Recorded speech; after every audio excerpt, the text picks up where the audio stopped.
Hello, my name is Michael Morley, and I'm here to review Superman. Directed by James Gunn.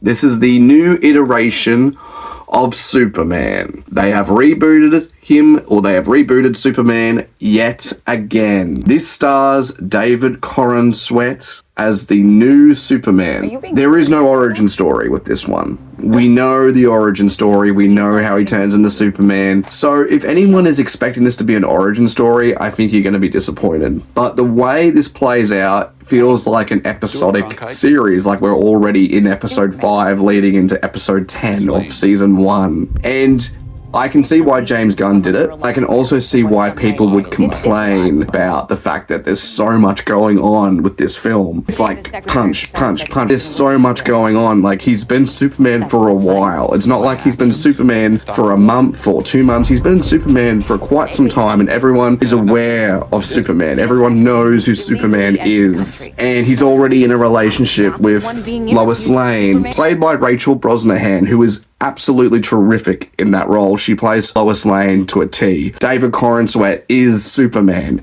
He is fantastic.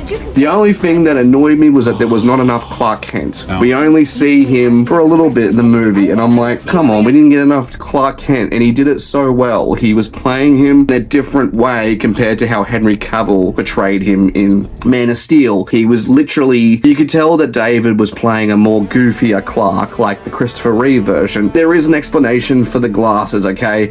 When he puts on his glasses, he literally changes in the eye of the perspective of the other person who sees him with his glasses on. He has a different identity, a different face. So he doesn't look like Superman, because everyone would just know that he is Superman, because the glasses is just, come on, it's nothing. The glasses is a hypnotism. It hypnotizes you and you view him as a different person, which I thought was clever. I thought, well, that's the best way they could possibly do it, because anyone who has eyes would know that's Superman. I really, really, really loved the portrayal of Lex Luthor in this movie. Nicholas Hoult did a fantastic job. This is my favorite iteration of Lex Luthor since Gene Hackman. And if you were a fan of the animated series of Superman, you are gonna love this Lex Luthor. You are gonna love this iteration of Superman, because it feels so much like the animated series. There's definitely elements of Christopher Reeve in here, but there's elements of the series. And it's so much more lighthearted than the Henry Cavill version. That one was more darker, more sort of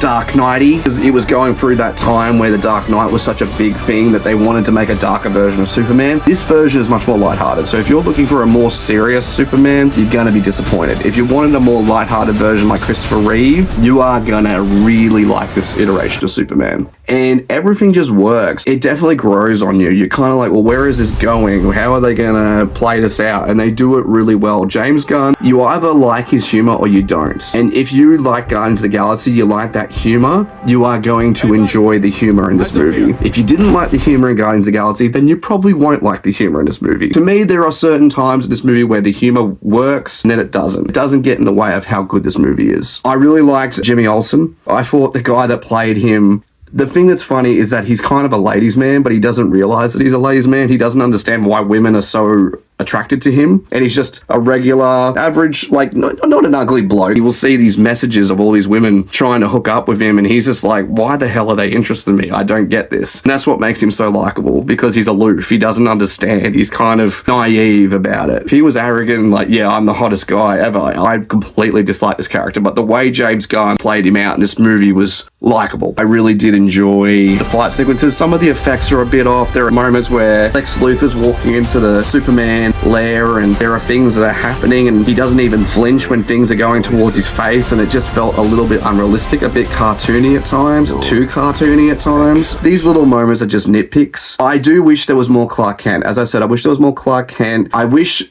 everything just felt like we're just catching up with everything, and they did it well. But I think if anyone was wanting an origin story to sort of just tell the story of Superman, you're gonna be disappointed. But if you didn't want an origin story, you just wanted to catch up, and he's been Superman for a while and it feels like very episodic, you will enjoyed this movie. I really didn't mind Guy Gardner's character, Nathan Fillion's portrayal as Green Lantern. I thought he was funny. I thought he was likable. And the other characters like Mr. Terrific and Hawk Girl, I thought they were very likable. They didn't take over the movie. It was still Superman's movie. They were only there for probably 20% of the movie. And it makes sense for them to be there because Superman can only be in so many places at once. He can only be at one place at one time. So it makes sense that if there are other things going on in other countries, he would need other people to help him. And it makes sense that they would have to do things while Superman's doing something else in another part of the world. And the way they do it, perfect. And I am very excited to see where this universe is going to go. The way James Gunn has set it up, I am excited to see where DC is going to go with its universe. 8.5 out of 10.